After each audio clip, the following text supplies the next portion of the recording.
Welcome to CPAC Now, America Uncanceled. You know, there's been so much disastrous policy coming out of the Biden administration. I can't keep track anymore, Schlapp. I think I have like a laundry list of them. I don't know about you. It's the crisis of the hour. I know. But really the worst in almost every regard is this outrageous new policy of allowing really anybody to come into America who wants to cross the southern border. And the Biden's administration's complicity. The Bidens? Did you change the name The Obama Is it Biden. plural? Obama Biden, as we saw yesterday at the White House, their complicity in this great human misery that's going on, especially in the communities along our southern border. And we couldn't think of a better person to talk to about the juxtaposition between the Trump approach and the Biden approach than Secretary Chad Wolf, obviously Secretary of Homeland Security for President Trump, and now the executive director of this great group, AFPI, America First Policy Institute. Chad, thanks for joining us again on America Uncanceled. Well, Matt, Mercy, thanks for having me. Look forward to the conversation. Now, Chad, you know, he's a podcaster now. He's like a cool kid. Tell us about your podcast. Well, it's great. It's called the America First Agenda. You can find that at agenda.americafirst.com, where we're interviewing a lot of the experts on the America First movement, and obviously what began and really initiated under the Trump administration, and a lot of what we're doing here at AFPI in the days since.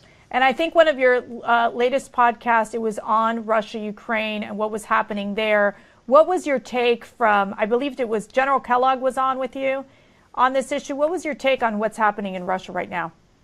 So we've had a couple of different folks talking about that, not only General Kellogg and Fred Fleitz, both who worked at the National Security Council under President Trump, but also Secretary Perry from an energy perspective. So a lot of different takeaways there, but I think the overriding issue there was the lack of leadership from President Biden and from this administration in leading from, ahead instead of from behind, which is what we're seeing. And so not taking ownership of some of the issues is really put us in a place where we see today, not only with NATO, but also from an energy perspective, and trying to dispel some of the myths that, this energy crisis only started because of the invasion in Ukraine, where we all, I think most Americans know that is not the case and not the truth. Right. And it's a common theme, this kind of lack of leadership coming from the Biden administration, especially in the southern border. So obviously a topic that you are very familiar with. You led on this issue under President Trump, when you worked on these policies that we knew were effective, that helped our Border Patrol agents do their job in basically stopping the flow of illegal immigrants crossing the border. Now, you must be just simply outraged with what you're saying.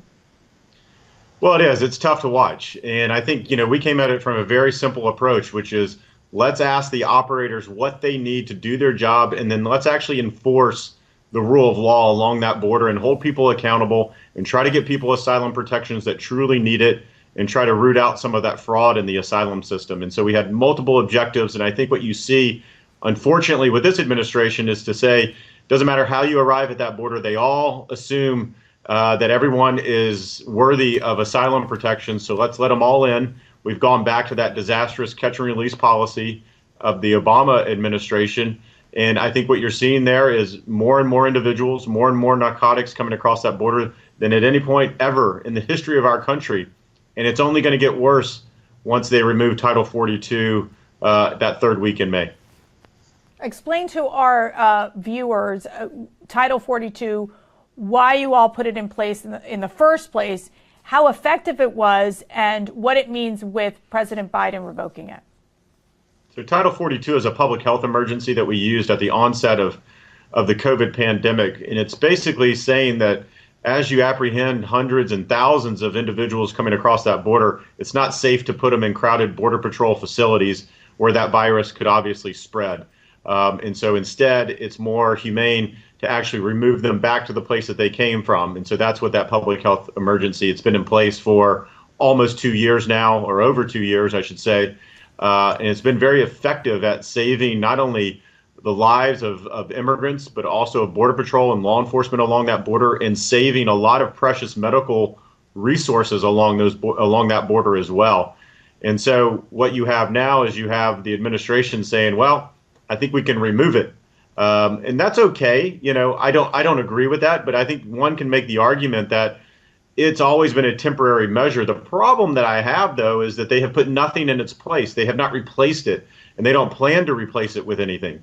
And so if you pull Title 42 down, you want to put in place other measures that can address the illegal behavior and address the crisis that we're seeing at the border. And instead, we get the same response as we've gotten for the last 14 months, which is, sorry, this is what it is, and it's because of root causes in Central America, which we know is not the case. And we're just going to have to process more and more of these individuals as they come in. Yeah, one of the things that's interesting is you watch the political landscape and people who are running for office in these border states. Two things are interesting. Number one, you have more candidates like Carrie Lake in Arizona saying that they need to use state resources to close down the border, to finish the wall. Governor Abbott has said similar things in Texas. And the second thing that you constantly hear is this is not just an influx of Mexicans or Central Americans. These are people coming from all over the globe, which is quite frightening when you consider the fact that we just simply don't know anything about them. Well, I think that's right, Matt. I think, Border Patrol has picked up about 152 different nationalities so far this year at that southern border. And you got to think about, there's only 192 countries across the world. So essentially everyone is coming across that border because they know that it's open season. You can get across that border and you can stay and you can remain here in the United States. And it's exactly the wrong message that we should be pushing, because it's not only families and minors coming across that border, but you got some unsavory characters, whether it's MS-13 members and other transnational criminals coming across that border, but you could have some national security threats in there as well. And so we know a number of known and suspected terrorists have come across that border as well, which is equally as disturbing. So there's a variety of different reasons on why you want to secure that border, why you want to make it orderly, that you want to put a process in place. And so that is so that you can screen everyone that's coming into the country so that we understand who they are and who they're not. When you have 200,000 individuals coming across in one month, in one 30-day period, Border Patrol is no longer interviewing people. They're no longer fingerprinting individuals. They're no longer biometrically capturing their biometrics. And so you're losing a lot of intelligence and a lot of preparation that you would normally otherwise do. Let me ask you, because Morning Consult came out with a poll basically saying ending Title 42 would be Biden's most unpopular move yet, which I thought was fascinating, coming from what I would say, it skews kind of left. 56% of U.S. voters oppose the White House plan to remove this pandemic era basically rule. So, I found that to be shocking in a sense, because I do think the American people are waking up more and more to this reality that this continuous influx of illegal immigrants every month needs to stop. What's your sense as you're, talking to folks across the country in terms of where they think we need to be managing, or how better can the Biden administration manage the southern border? Well, I think that's interesting. I think if you look across the polling that you've seen over the past 14 or 15 months now, immigration ranks pretty much at the bottom of every poll, if not the bottom, as far as satisfaction of what the American people want to see out of an immigration policy and border security policy. And so the vast majority of Americans don't agree with where this administration has taken us over these past year or so. What I would say as far as removing Title 42, think of it this way. If you're a Border Patrol agent, you have a tool belt. And on that tool belt, you have a number of tools. And slowly over time, this administration continues to remove tools from your tool belt that allow you to do your job. So whether that's stopping border wall construction, it's stopping the Remain in Mexico program, not utilizing and canceling our asylum cooperative agreements, on and on and on. And so the very last tool that they have in their toolbox is Title 42, on their tool belt is Title 42. It's the only thing saving them from just a catastrophic nightmare on that border. And if you're a Border Patrol agent, you just heard the administration signal in 6 weeks, we're going to remove that last and remaining tool from your tool belt. Good luck. I hope you can continue to do your job. And so that's what Border Patrol agents are facing. I have no idea why the administration would want to give the cartels a 6-week head start, but that's what they did by announcing this and saying it will end in 6 weeks. It gave everyone that wants to benefit from this move a 6-week head start to do so. And they also announced it in May, which is the busiest time of the year for border crossings. I'm not sure why they would do that either. I think we can all kind of guesstimate and on why they would, but it makes no sense from a strategic standpoint. Chad, we have this whole question about who's going to control Congress next year after the November elections. I'm not going to put you on the hook for knowing everything about these races, but you have You should. You have this public. Chad is smart enough; he can handle it. He can handle it all. You have this public policy question, this legislative question, which is, let's say the Republicans get a slight majority in the Senate, maybe a bigger majority in the House, and now you're doing the one thing that happens a year, which is what's the finance situation of the country? What kind of budget gets passed?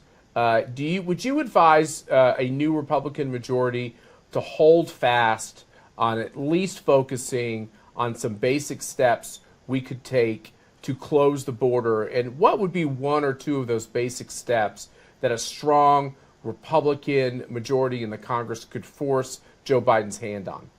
Yeah, so a couple of different things there. One, I would have them focus on fixing the situation on the border. So don't try to fix the immigration system overall, right? We have that dirty word called comprehensive immigration reform. Don't do it. They tried that about decades, since the 90s, I think.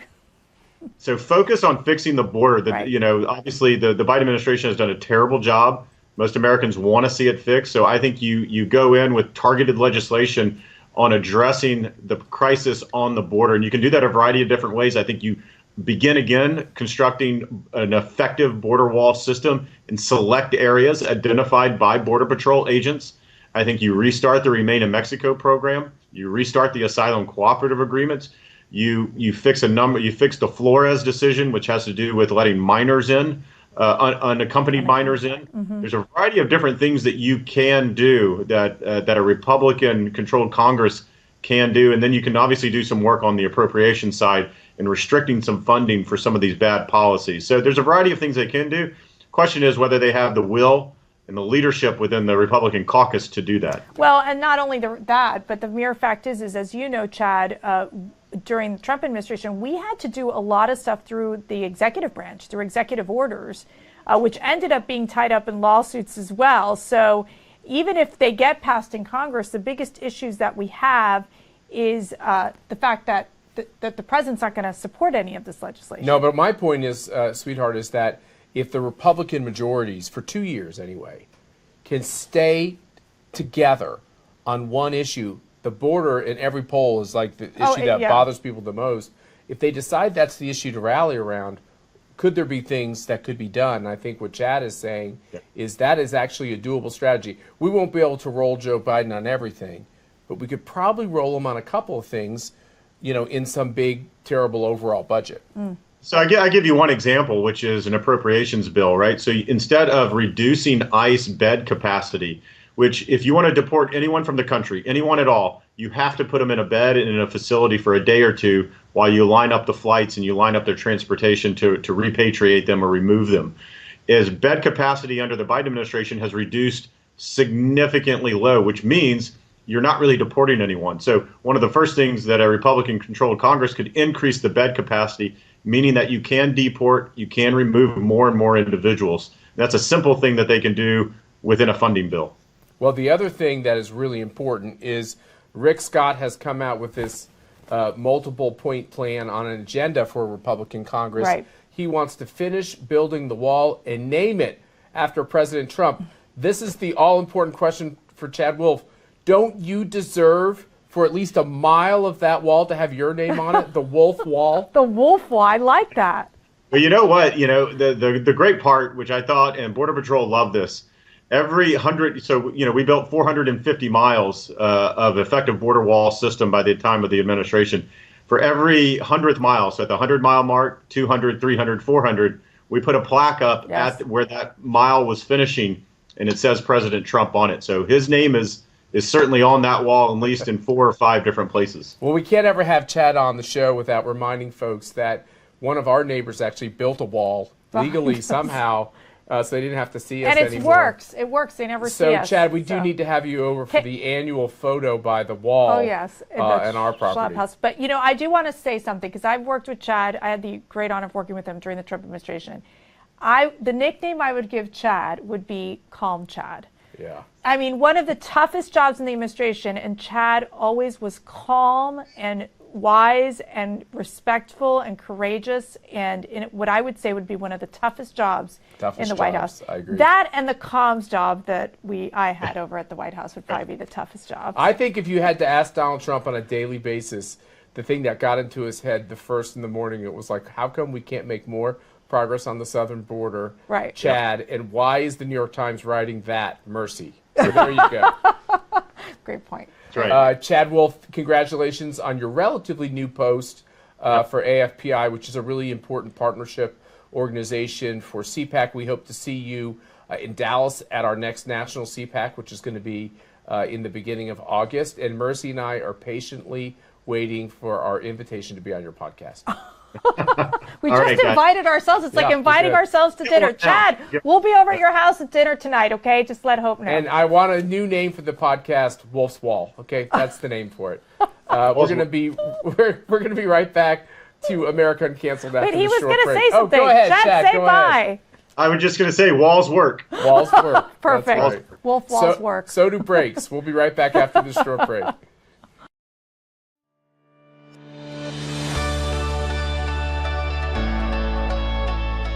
Hey everyone, this is Matt Schlapp with CPAC, and it's my privilege to tell you that we've got a very important project that we've just announced, the First Amendment Fund. It's a brand new fund that we've created through our criminal justice reform efforts to raise money to take care of you, Americans who are being canceled and desecrated out there around the country. We know it just happened in Virginia, where parents were called domestic terrorists by the Biden administration, where people who just want to express their political views are canceled left and right. Now we have this terrible specter of a vaccine mandate where you can lose your job or be prevented from going to a restaurant or go to school according to your vaccination status. These are all the things that are happening in this country that are making people realize that America is in a fight to defend the principles that have made her great. If you want to be involved in this important effort, please go to conservative.org, click the link for the First Amendment Fund. Please donate to this C3 to help these victims across the country, including those who are just involved in politics, to make sure they have the legal representation they need to be able to live their great American life.